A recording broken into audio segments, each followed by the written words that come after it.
Hello virtual pilots, today we are going to go through the startup procedure for the CRJ by Aerosoft that just released for Microsoft Flight Simulator. Our procedure will get you up in the air in no time and it's very close to a proper startup with some minor adjustments to make up for your precious time. We will also discuss some of the technicalities regarding the input access for the CRJ, as the release version raised some questions in the community about the reversers not deploying, some issues with the flaps, the autopilot disconnecting for no reason, and other questions that we gather in the groups and on the forums. We will clear all of this here at How I Play. And if you require further assistance with anything regarding the sim, feel free to join our Discord, link is in the video description. We are 24 hours at your disposal for any troubleshoot. Now let's enter the aircraft and take a look around before we settle in the cockpit. Most of the cabin texturing is low res at this time, and we are thinking this is a performance-related decision by Aerosoft. In our opinion, this is a valid point as we need all the boost we can get at the moment. Also, if you keep experiencing issues related to performance, to try to remove some third-party add-ons. Some modules interfere with others, especially airplanes. This happens more often after the simulator gets an update. Reasons are that certain systems have been changed in the sim, and the add-ons need an update as well. When entering the cockpit, we should first check the circuit breakers on both sides. But knowing that at this time there are no failures modeled for the aircraft, we can rest assured everything is okay. Next, after we settle in the captain's chair, we need to check that the nose wheel steering switch is set to the off position. Check. Then to our right hand side we will check that the ADG manual release is stowed, and that the emergency flap switch is set to normal.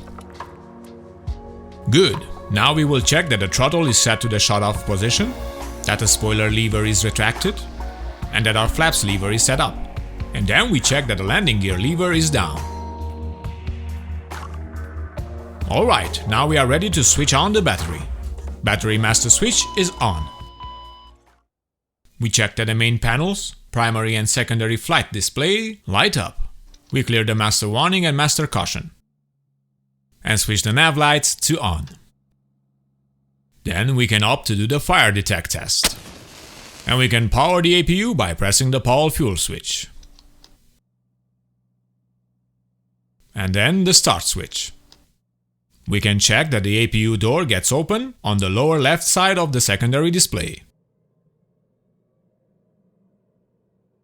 We monitor the RPM and EGT.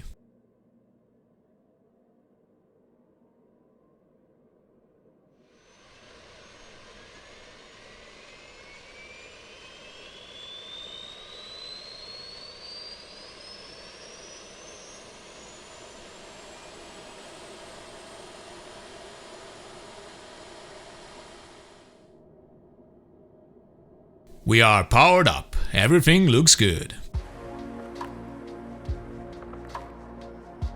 Next, we check the electrics by pressing the elect button once. And we can see we are powered by the APU. Now if we press the elect button again, we will see the DC electrical panel showing all the powered buses. Moving on, we press the hydraulic switch.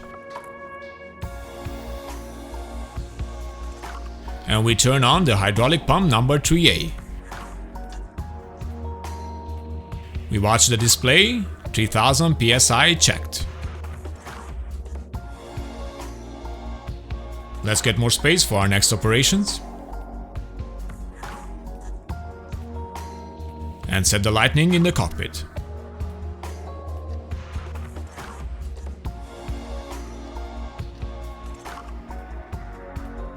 So we can see that we require an IRS alignment. We get to the IRS panel and set both switches to the nav position. Let's get some light in the overhead panel.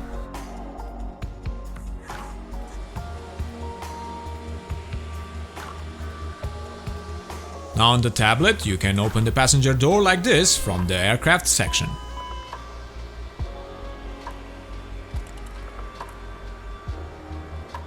We can also follow the checklist provided in detail on the tablet. Check our performance data and adjust it accordingly to our needs, even inserting it automatically into the FMS. Now if we switch in the option panel, we will get to set important factors like how quick it would take our IRS alignment time. And on the next page, we will find the solution for our axis trouble in the Calibrate throttle panel, alongside other options that you can explore by yourself. Here we can choose what type of axis we have. If we have a reverser axis, like on the Thrustmaster TCA or the Honeycomb Bravo throttle quadrant, you will be able to set each position detent as we move the axis and press set on the Engine 1 and Engine 2 buttons. Also, if we don't have a reverser axis like on the Thrustmaster Warthog, we will just set the according detents for max power, toga, climb and idle, validate and click OK, and we will go in the control section in the sim options and set our reversers from there. Now this is very important. First, set the filter option to all. We will search for throttle 1 decrease and throttle 2 decrease if you have two axes set for your throttle, and setting both to the same button or axis. This will be your reverser setting that works at this time. Also, make sure you save your profile as a duplicate and name it something like CRJ setup so you can use it with this aircraft but still keep your other settings for the other aircrafts in the sim. Now let's switch the tablet on the Performance tab, as we will need it later to insert the data in the FMS. We will move on and program our flight, first by inserting our position. We are at Echo Delta Mike Alpha in Augsburg, machinery released by Aerosoft. And we want to get a more precise location as we are at parking 1. We select next page and copy by clicking on the left side of the second line position and paste on set position on the right side. Now we go to flight plan. We insert again our departure from Augsburg and our destination to Echo Delta Delta Kilo in Cologne. Our departure is runway 25. And always remember to hit execute when you are done inserting the correct data. Now the IRS is still aligning. We will go ahead and insert our flight plan on the next page. But first, let's set up our departure. Runway 25 is already selected, so we need to mention our SID, which is the RIDA 6G. And execute. So we have our departure set. Now back to the flight plan. We see our input departure is selected, and we go to the next page where we will insert all of our waypoints and airwaves. Please note that I created a flight plan at onlineflightplanner.org using the latest IRAC cycle for this month.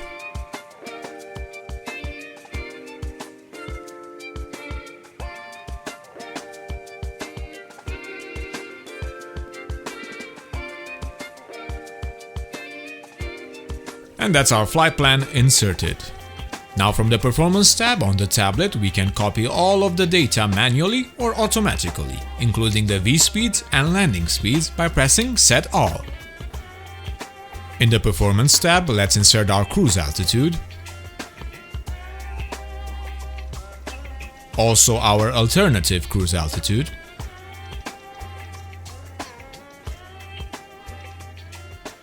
we will listen to the ATIS to get our baro ref and information.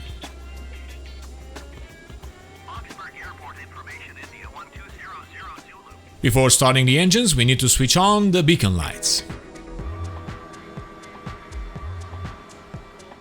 Fuel pump goes on. All hydraulic switches as well. And of course, make sure that the parking brake is on. Now we are ready to start the engines. We will press the right engine start switch first. Now we monitor the N2 until it climbs above 20%. When that happens, we will switch the right throttle to idle using our mouse.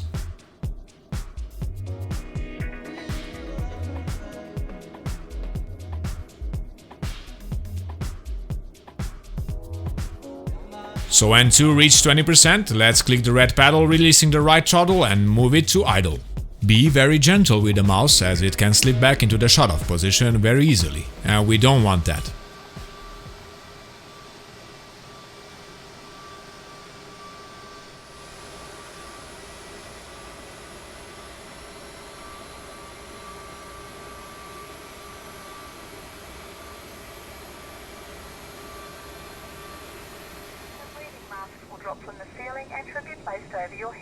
Engine 2 is stabilized, so we can move on with the startup procedure for the left engine. Following the same process, we press the start switch.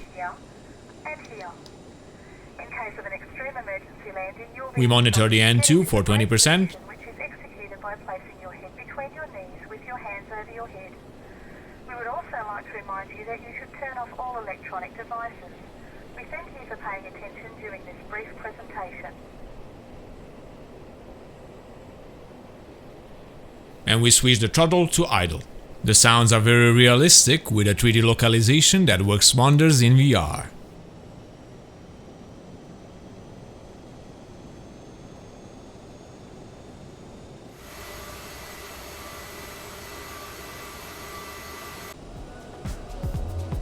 Next we press the explode to manual override.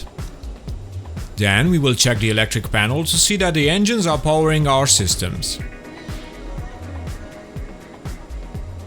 Once that is done, we can go ahead and switch off the APU hitting the stop button. And after we check both electric pages and the hydraulic page, we go to the status page and we will see that the APU door is still open. We need to make sure that we click the power fuel button as well after closing the APU. Now we can see that the APU door is closed.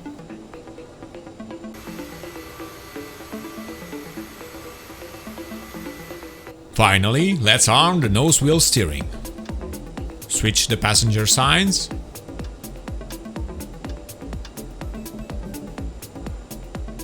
And box them by pressing the stats page again.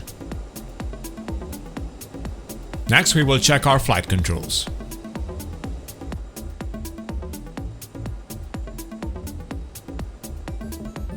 We take a look at our takeoff trim on the performance page on the tablet and adjust it manually. For example, now we need to trim down to 5.7. Next we need to set the flaps, but you will notice that the flap lever is acting strange. That is because I had assigned as default the flaps to my extra axis available on the Thrustmaster Warthog, and it seems it is too sensible for the lever, and not only that, but if we look outside, nothing happens with the flaps when moving the lever. What we need to do is to go into the control settings again, and as you can see I have the right slider assigned to the flaps, but it doesn't seem to work with the CRJ properly at this time.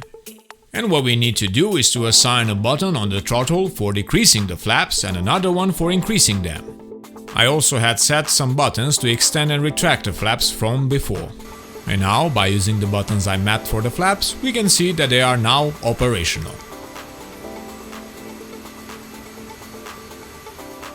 So now we can taxi, releasing the parking brake. There is another issue that users are asking about that involves the autopilot disconnecting in mid-flight. This has to do with the disconnection caused by our axis. It seems that for some users, even with a normal level of dead zone, they still experience this disconnection. We recommend you add a dead zone for each axis and check how it performs. For us, we only needed to add a rudder pedal dead zone as our rudder was glitching sometimes in mid-flight. We would sure love an option to bypass any flight control movements in the mid-flight by clicking an option on the tablet. A strong reminder from the Zibo mod in X-Plane 11.